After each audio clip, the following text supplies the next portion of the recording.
let's see if I can, just because of the windows, I think that I'm trying to stand back and show you the front door, but because of the way that, you know, these cameras work with the lighting.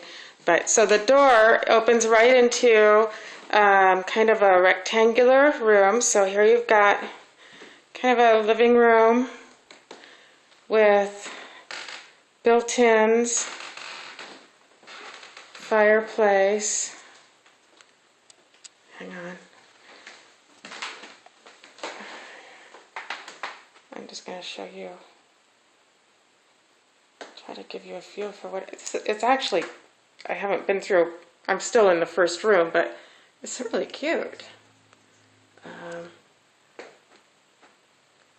you can kind of see,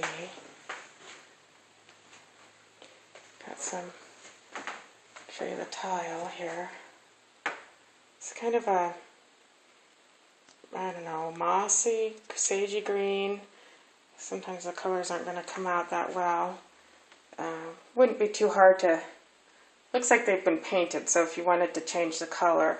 And then these tiles for the hearth are kind of a, I don't know, they have some, they don't really look like raku, although they kind of have that look to them. I'm not quite sure what the, so greens and reds and kind of a burnt umber. Wood fireplace. Okay, so I'm going to back up to the front door and pan around. So that must be one of the first bedrooms. Stairway going upstairs. And then this would be the dining area. It's got a cute little window seat.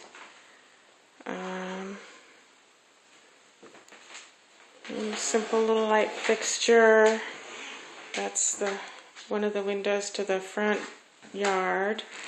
There's the front door and the other window back to the living room.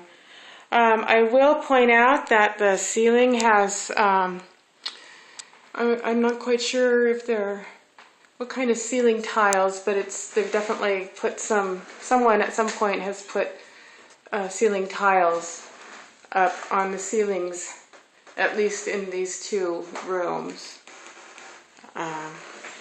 So I don't know what, you know, kind of hard to know why somebody would do that. Maybe there was a leak at some point and there were stains, or who knows. But these old houses have a lot of stories to tell. Floors are oak, at least in this part of the house. I can see, looking into that room right there, that they transitioned to fir. Very common up here. Nice high trim around the floor.